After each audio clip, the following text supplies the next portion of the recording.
We are brainwashed, all of us. From the moment that we're born, we're programmed by our families, our friends, the school, government, the media, society at large. For the first 8 years of our lives, our subconscious mind is in record mode. Now, it's during those years that our subconscious creates both our thought patterns and our belief patterns. And here's the scary thing. Those are the rusty, out-of-date programs that are running in your mind today. And it's that mindset that is ruining our lives because it's keeping us from happiness. So what if I told you there's nothing that you couldn't do, nothing you couldn't be, and nothing that you couldn't have, and not in some airy-fairy, unleash your inner giant kind of way? Now, I've spent the last 2 decades touring the world teaching people about the immense powers of the mind. During that time, I've worked with presidents and prime ministers, professional athletes, celebrities, and corporate CEOs, the most successful people on the planet. And I can tell you, there is one thing that is the same for each and every one of them. And that is, they understand mind power. They know how to harness it. They know how to focus it where it matters in their lives. For over 20 years, my overriding belief has been that ordinary people are capable of extraordinary things. We all possess almost limitless capabilities that are far beyond what the senses can perceive and what the mind can understand. It's far beyond our wildest imagination. I want you to experience greater things in your life than you ever thought possible. And that's why I'm here. Tonight, we're live. It's Tuesday, December 7th. It is 7:02 p.m. And I'm going to be answering your questions. I've received a few great ones already. We're going to get to those first. But if you have anything you want to ask live, you can drop it into the comment question box and we'll get to it. All right.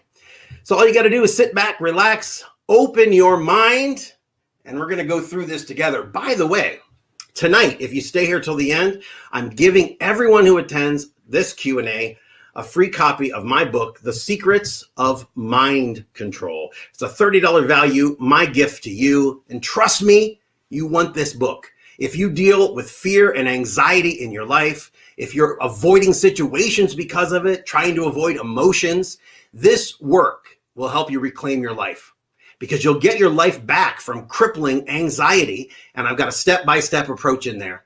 Nearly a third of all people suffer from something, fear, phobias, panic attacks, obsessions over the course of their lifetime. In this book, we talk about everything from social anxiety, post-traumatic stress disorder, obsessive compulsive disorder, and so much more. At the end of this, I'm going to give you a link to download your free copy. No strings attached. It is my gift to you, and I want you to have it, especially now during this crazy time in the world. All right, so let's jump into it. We're going to go first to a question I received earlier by direct message. And that was, let's pull that up. What questions should I ask myself when I'm starting my spiritual journey? So this is obviously somebody at the beginning of their journey.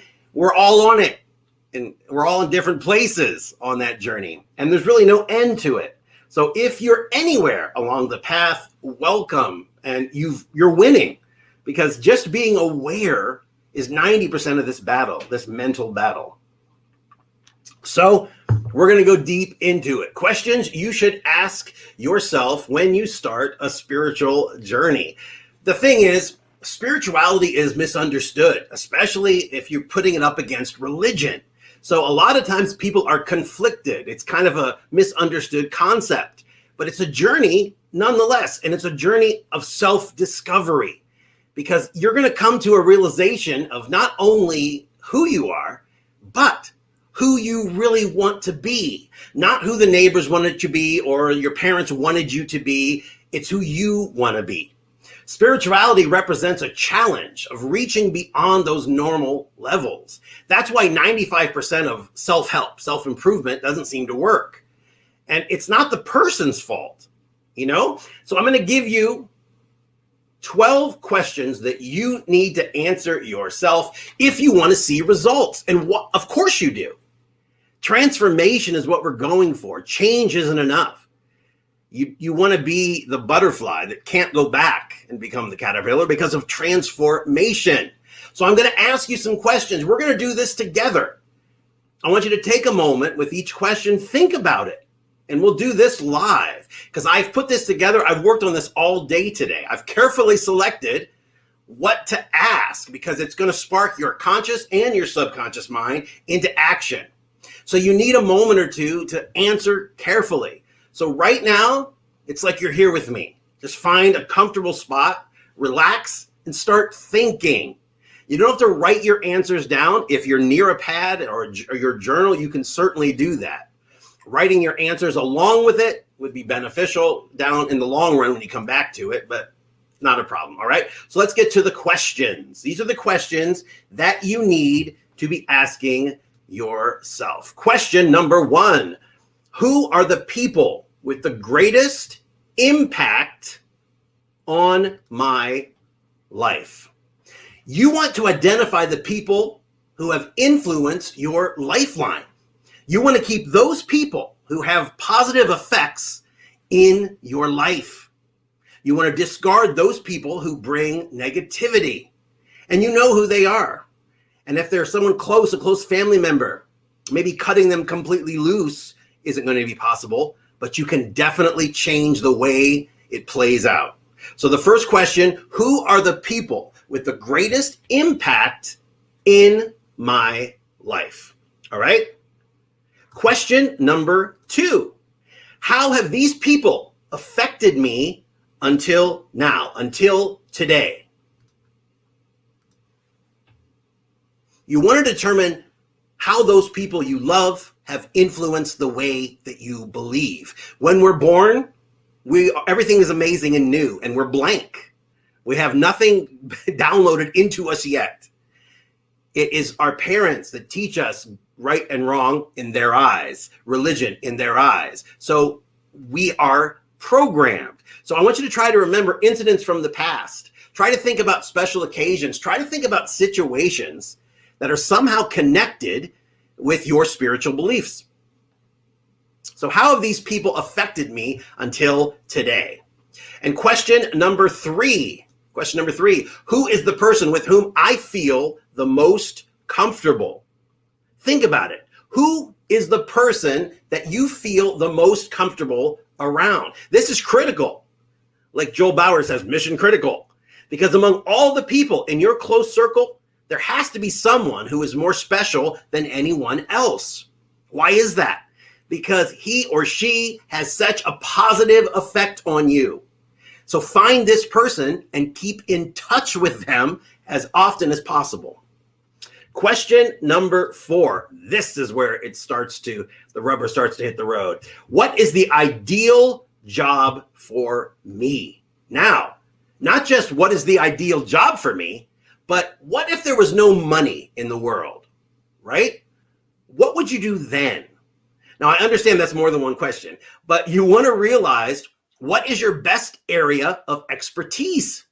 Because if you know how you can share it. You have to know how you can share it. That is how you monetize it if you want to sell it. Helping others by sharing your expertise is the best way to achieve success in your life. But you also want to measure your dependency on money because that's important. So question number 5, how important is my job for me? Do I love my job? If you're working on a field that you have no interest in, then you have to identify that. You have to go out and seek a more suitable job. You should be doing things you actually love. I know what you're thinking. It's my job. Brent, it's easier said than done. I get it. But your passion, those dreams are there for a reason. They are yours. They are attainable. So, do you love your job, the job you're in right now? Now we're going to move a little bit. I don't like to play in future or past. Now is the only moment that matters. The past is okay to go back if you're using it for reference, but living in the past is a mistake. Would have, could have, should have. And then fear of the future is a mistake. Scared to death of things that are never going to happen. And all of your time is spent in the past or the future and not here now, which is the only way you can do anything. So question number 6. Question number 6 is, where do I want to be in a decade? Where do you want to be in 10 years? Where do you see yourself? This is a trick question to test your skills in setting and visualizing those long-term goals. Now, we talk every day about visualization. It's a big part of my morning routine. It's something I teach. Visualization is important if you're going to take control of your mindset. So think, where do I want to be 10 years from now? Be relaxed. Don't get stressed about it. Just think about it. Where do you see yourself? Now, remember, this video will be available. It's live now, but you can go back. You don't have to do these and worry that you don't have enough time. You can feel free to go back, watch this video. It'll be left up for you, okay? But just think, where do you want to be a decade from now? And since you're in the future there in your mind, I want you to think, what are your goals for this month? What are your goals for this year? What are your goals for the next? You want to be empowered with the ability to set and visualize goals, especially to start short-term goals. Because what will happen when you reach those goals, that burst of energy, that burst of accomplishment will be the fuel that drives you farther. So short-term goals are important. Think about this later. Where do you want to be in a month, in a year, the year after that? Try to make a clear and precise image of the goals you have in your mind. Take an inventory. Are those goals still present? Is it something your parents wanted for you? Is it even something you want anymore? Are the dreams that are locked away in your mind even really your dreams anymore? That is important. Question number 8. How can I avoid a stagnant life? It's another tricky question. You may not even want to answer this because you don't want to believe you have a stagnant life, right? You don't want to embrace any darkness. A lot of people don't. In order to see the light, though, sometimes you've got to go into the shadow. You've got to do some shadow work. What you want is to always evolve and always be a useful part of the universe. So how can I avoid a stagnant life? Just think about that. Number 9, do things happen in my life for a reason? Everyone seems to have an answer for this question. Some will tell you nothing happens without a reason. What's your opinion? Do things happen for you in your life or not? For a reason. Really, that's a deep question if you think about it, because you can fall in 2 camps there. So think about that one. Question number 10. This is another big one. It's another deep one. What is my purpose in life? What is my purpose in life? Not only that, but I would say there's part B to that question, and it is, do I have one? Another thing Joel Bauer, a mentor of mine, says all the time is dreams come true if you have one. So do you have one? Do you have a purpose? Do you know what your purpose is? Because you want to identify your true purpose in life, because you have to have one. If you don't, you're never going to find it. A great friend of mine was Gavin McLeod from the Love Boat, Captain Stubing. And he used to say, we did a lot of cruises together. We hung out a lot in Palm Springs. He used to say, life is like a cruise. Life is like a cruise ship. And of course, Captain, it is. But tell me, how is that? But what he said was very profound. You know, the ships are now it's hundreds of millions of dollars, multi-million-dollar ships. They have fantastic crews. They have all this state-of-the-art equipment. In the morning or the night before, they can set their destination in the computer. The passengers go to sleep. The next day, they wake up, they're in the next port of call. It's amazing. That only works if you know where you're going. So imagine if the same boat, the crew just decided to leave, and instead of putting in any data, they just turn on the engines and let the ship go. The ship's never going to go anywhere. It's going to definitely sink, right? It's never going to make it out of the harbor, let alone into some other port. That's because there is no destination. You have to know where it is that you're going. That's what you need to do. Then when you'll start to see your true purpose coming in this crazy world. Question number 11. We only have, this is one more after this. Question number 11. What experiences have shaped your spiritual beliefs? What experiences have shaped your personal or your spiritual beliefs? The question here is to dive into the subconscious. The best time to get in there, by the way, early morning, late at night, right before you go to sleep, first time when you wake up. That's when you can get in there a little bit with some of the exercises that I teach you. But this question is to get in there. By answering this, you'll be able to identify all the limiting beliefs. So all the false beliefs that you were brought up with. And question number 12, the final question, the big one, the one everything hinges on, is right here. Am I a good or bad person? Take your time before answering that question, and keep in mind that evil and good are relative terms. What is good for you might not be good for me. Another thing, there is nothing that is absolutely evil or absolutely good. Can a knife be evil when it's used both for slicing bread or killing somebody? People give positive or negative polarity to things.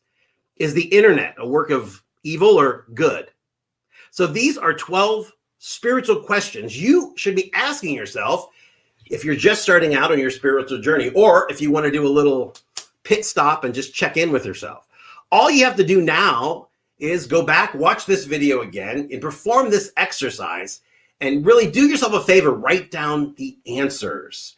It seems easier said than done, but I promise you, when you finish this, you will be so well armed with great knowledge. And it's not just knowledge that you collect from books and all of that. There are knowledge collectors, but this is knowledge about the true you. And that is priceless, because everything you find out about yourself and your inner workings are going to transform the you that you are now. All right. So that was question number 1 about the spiritual journey, questions to ask when you go on the spiritual journey.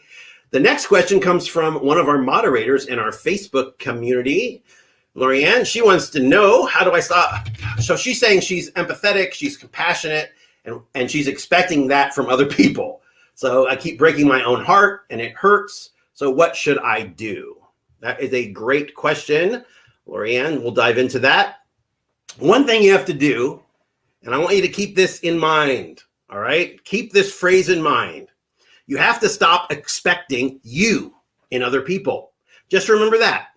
You have to stop expecting you in other people.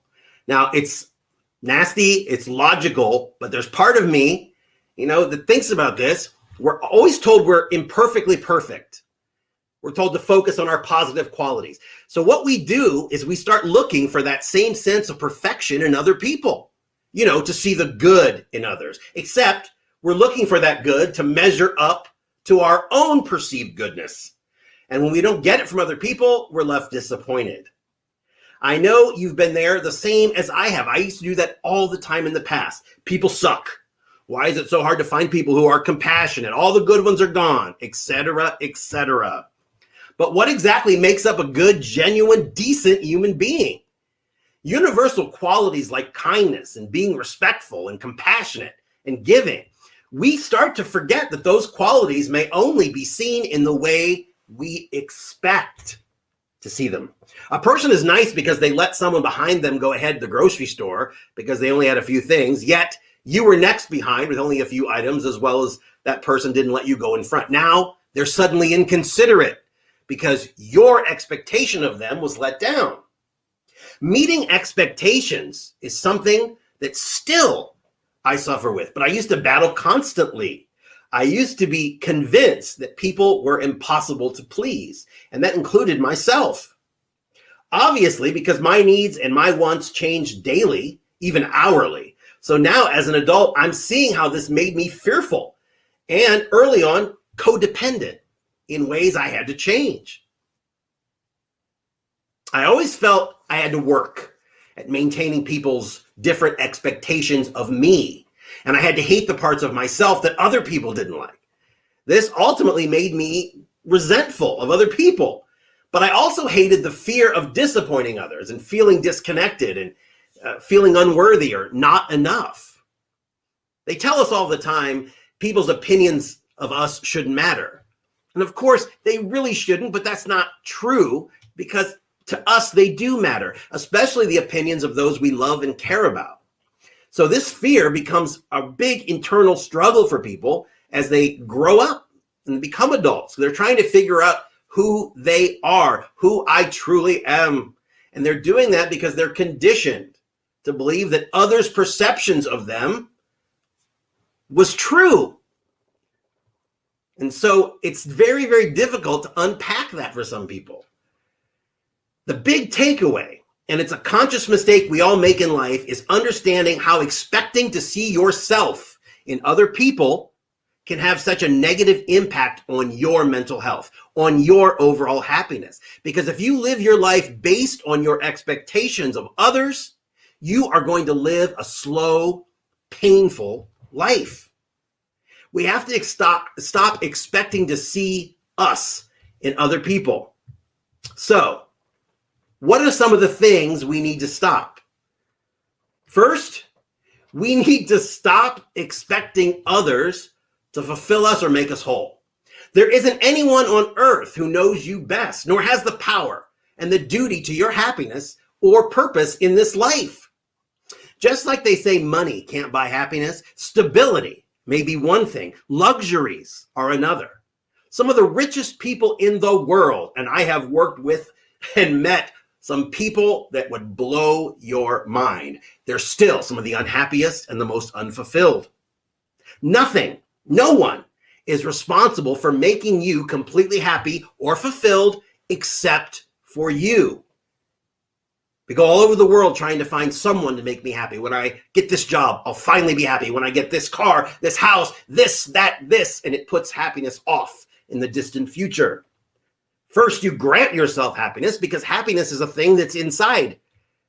Go out in the outside world and try to buy a pound of happiness. Go out and try to get a bucket full of passion. Not going to happen. You have to give those things to yourself first. It's only you completely responsible for your failure or success in this life. Next, this is a good one. Stop expecting others to agree with you or understand you. Now, Lorianne, these aren't just for you, obviously. This is for anybody who would have this question, but I wanted to go deep into it. Personally, I don't believe our purpose of life is to convert, to belittle, to invalidate, to change anyone's opinion, beliefs, or way of thinking. Only my own directly affect me, no one else's. So why allow someone else's choosing to ruin mine? Now, this goes without saying we should be more open-minded and we should be more accepting of other people. But the more you honor your own opinions, your own beliefs, your own feelings, the less approval you require from other people. Sometimes this need for validation turns into the need to change and control other people. I used to go into a frenzy when anyone tried to imply or instill or preach or solicit me about their views, knowing that mine were different. Because the last thing I want to do is be chastised for, every one of us having different views. Growing up, my dad was not encouraging about opinions, right? And beliefs. So it was difficult to manage. But now it's been years and years that the anxiety, the fear, all of that has gone away. But expecting other people to agree. People have different opinions. Nobody sees reality the same way. No two people. Because reality is always seen through the lens of your past. So three people standing together are seeing the world in front of them completely differently. Okay? Facts and data and personal experiences, those are all logical. But many people will ultimately believe what they want to believe, even if it's a fantasy, the popular majority or the lesser minority. Many hold on so tight, whether they lose the respect and the acceptance of others or not, they don't care. I never understood or saw the benefit of having these stone-hard perceptions and these opinions or beliefs. Yet we all struggle with having them, disagreeing with them sometimes. The goal of trying to make people understand and think the same of you is just another way of conforming to this groupthink. But more than that, it is also a complete waste of energy. Next, stop expecting others to pick up what you throw down. I love this. People come and go momentarily, or they stay throughout our lives. And they are here to help us, they support us, guide us, motivate us, encourage us. And we've all been there, using self-sabotaging behavior simply to hear those words of affirmation or to be taken care of by someone else. But people are not meant to be used as vessels for your negativity. For instance, say you have a job interview tomorrow and you're nervous. You tell a friend you don't think you're skilled enough to be in this corporate world. You just don't think you can do it. No harm, no foul. Everybody needs to pick me up now and then. But this kind of behavior is done by program. This is someone who tends to kick themselves in the ass when they're already down, or intentionally out of a need for someone else to blanket their wounds.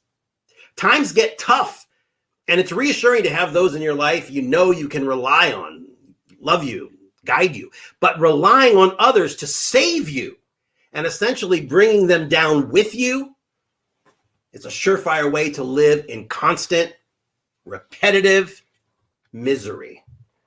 You know what else is something you need to do? Stop expecting others to like, love, and respect you. This was so big for me because people usually, especially back in the day, it was a love or hate thing. There usually was no gray area. And I had such strong opinions. Everything is different now. But you have to stop expecting others to like, love, and respect you, especially when you're not giving that to yourself, because you got to give it to yourself first. The way you treat yourself is showing other people how to treat you. Let me say it again. The way you treat yourself is showing others how to treat you. But the one thing most forget is that while you might be the most perfect, ripest peach on the tree, not everyone likes peaches, and you have to be okay with that. This is why you're encouraged to surround yourself with those who accept you, who value you, rather than expending your energy trying to fit in a square into a circular hole. This, most people, I would say, stop expecting others to change, or to be accountable, or to be the bigger person, or to take the blame. You can't make someone be anything. You can't make someone else be more or less anything. And especially, you can't make someone be the ideal image that you want to see. We expect people to change, and we wait around miserably for it. We feel like this is some sort of self-sacrifice. It's become a conditioned act as human beings. Now, I say human beings, I believe we're spiritual beings. We're having a human experience. Down here, we think we have it backwards. We're all think we're humans trying to be spiritual. It's actually the other way around.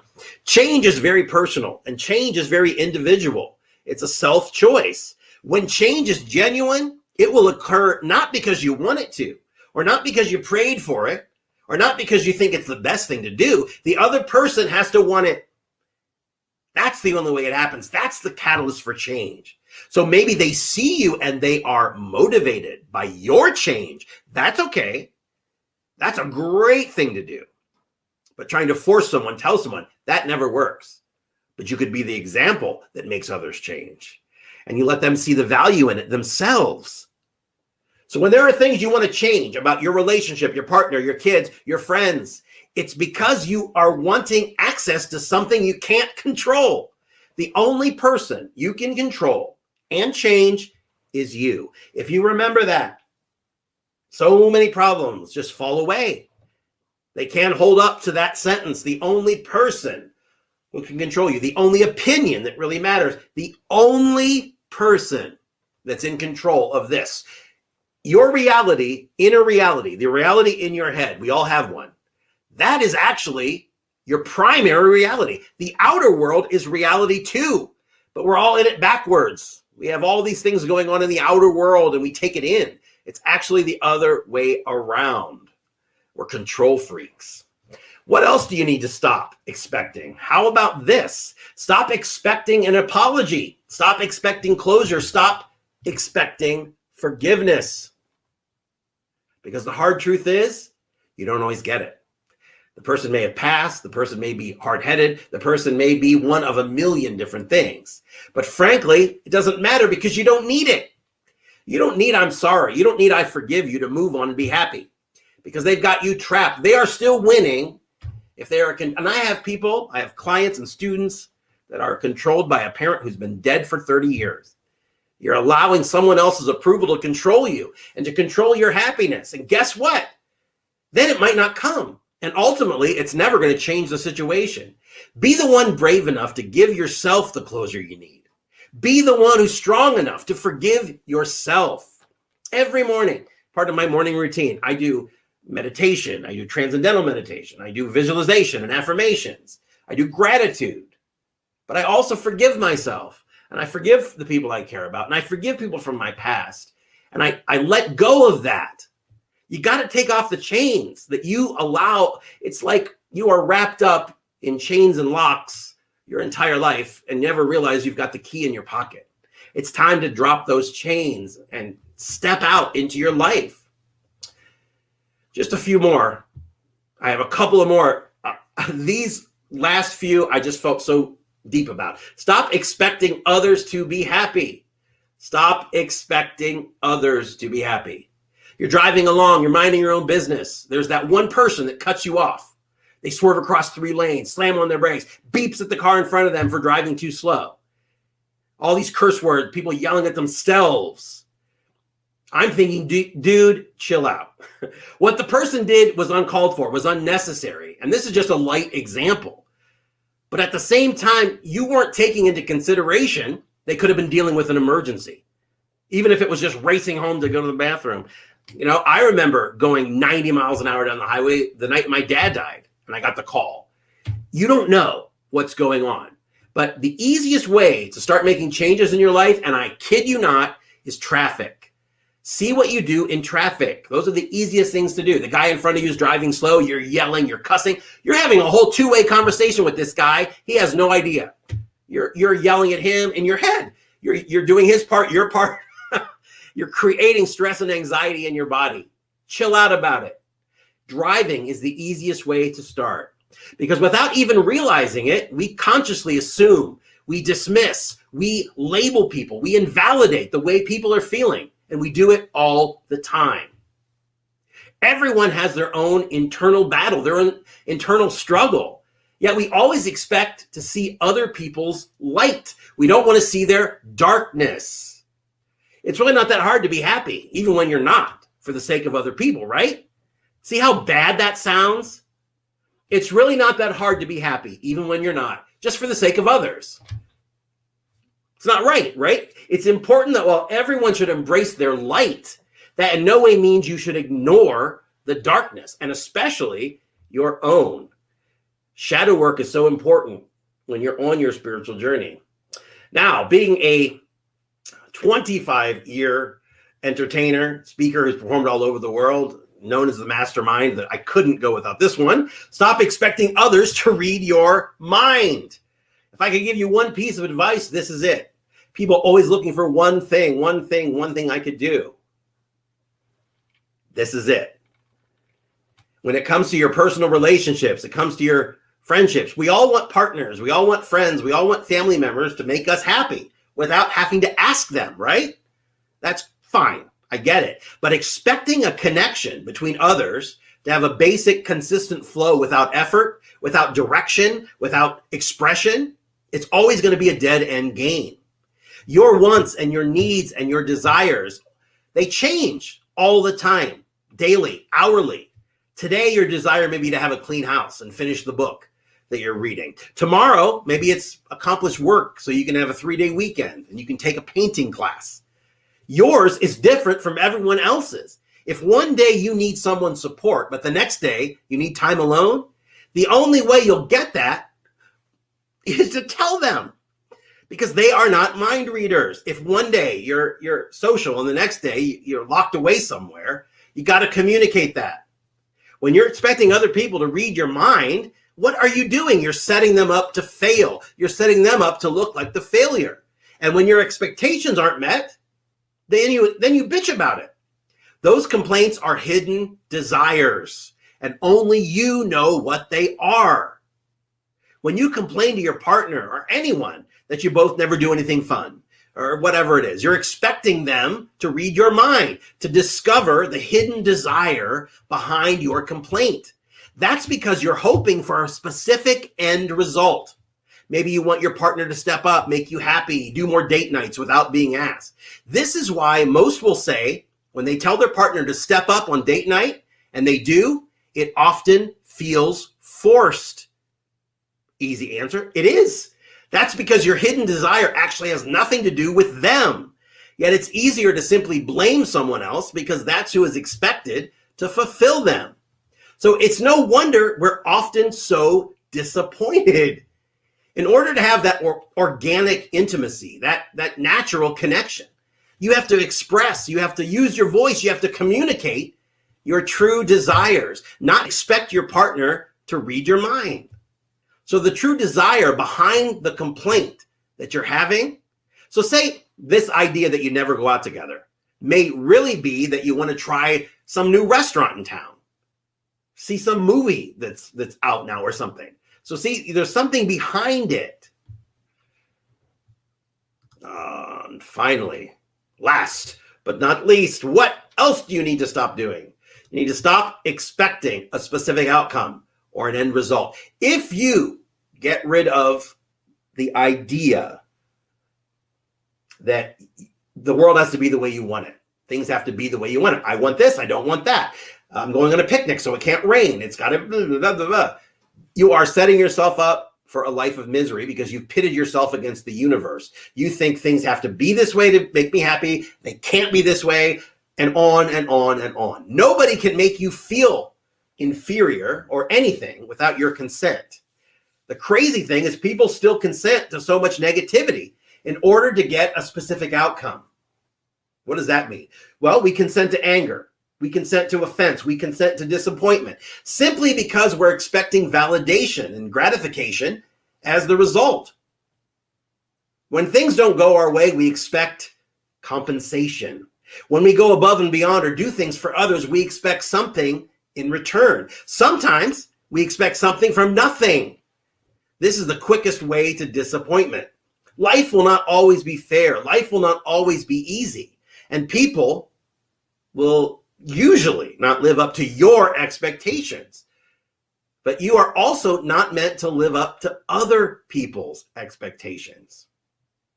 First, I want to thank you so much for joining me today. I know in this busy world, just getting some time for yourself to invest in yourself is difficult, and I appreciate it.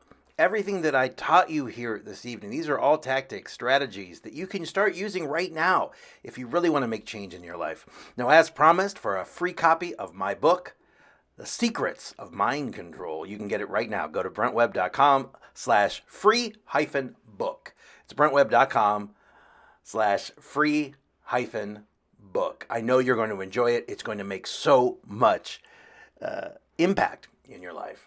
Also, if you're not a part of our Facebook community, well, you certainly should be. It's an amazing group of like-minded people, thousands and thousands of people banded together, helping themselves and helping each other make this complete transformation in their lives. Nothing to buy, no cave to meditate in. You don't have to walk on hot coals. Everything that you need is inside you. You just have to activate it, and we'll teach you how to do it. So join now. Just go to brentsgroup.com. You'll get your free invitation. We'd love to see you. That's Brent's Group, no hyphen, brentsgroup.com.